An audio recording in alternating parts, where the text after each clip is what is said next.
सोलापूर लोकसभा मतदारसंघाच्या खासदार प्रणिती शिंदे यांची विधानसभा निवडणुकीत ईव्हीएम घोटाळा आणि विविध विषयांसंदर्भात काँग्रेस भवन सोलापूर येथे सोलापूर शहर काँग्रेसचे अध्यक्ष चेतन नरोटे यांच्या उपस्थितीत पत्रकार परिषदेचे आयोजन करण्यात आले होते। या पत्रकार परिषदेत बोलताना खासदार शिंदे म्हणाल्या, विधानसभा निवडणुकीत भाजपने षडयंत्र करून जिंकले म्हणून राहुल गांधी यांनी एक लेख लिहून भाजपला उघडे पाडले। निवडणुकीतील सत्य परिस्थिती लोकांसमोर निदर्शनाला आणली।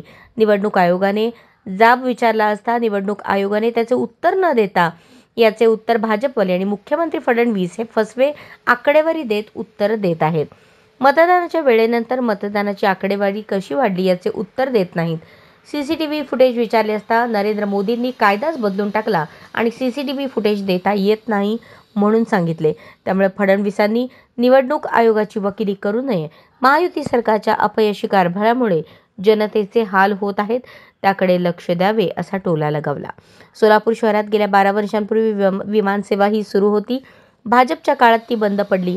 गेली 11 वर्ष देशात राज्यात भाजपची सत्ता असून विमानसेवा का सुरू होऊ शकली नाही याचे उत्तर कुणीच देत नाही। काल सर्वांच्या प्रयत्नाने विमानसेवा सुरू झाली, त्याचे स्वागत करते। पण गोव्याला विमानसेवा सुरू करून कोणते उद्योग येणार आहेत? विमानसेवा सुरू करायचीच असेल तर सोलापूर ते मुंबई, तिरुपती, बेंगलोर, हैदराबाद, पुणे विमानसेवा सुरू करा। त्यामुळे सोलापूर शहर जिल्ह्याचा विकास होईल, प्रगती होईल। टेक्सटाईल, गारमेंट उद्योग, IT, इतर उद्योग सोलापुरात वाढीस लागतील, नवीन उद्योग येतील। ऑपरेशन सिंदूरबाबत प्रचार सभेत मोठमोठे फिल्मी डायलॉग करणारे मोदीजी ऑपरेशन सिंदूरची माहिती देण्यासाठी जगभरात शिष्टमंडळे पाठवत आहेत। व्यापाराची धमकी देऊन सीज फायर मी करायला लावले म्हणून आतापर्यंत अमेरिकेचे राष्ट्रपती डोनाल्ड ट्रम्प 12 वेळा जाहीरपणे सांगितले। त्यावर मोदी मूग गिळून गप्प आहेत।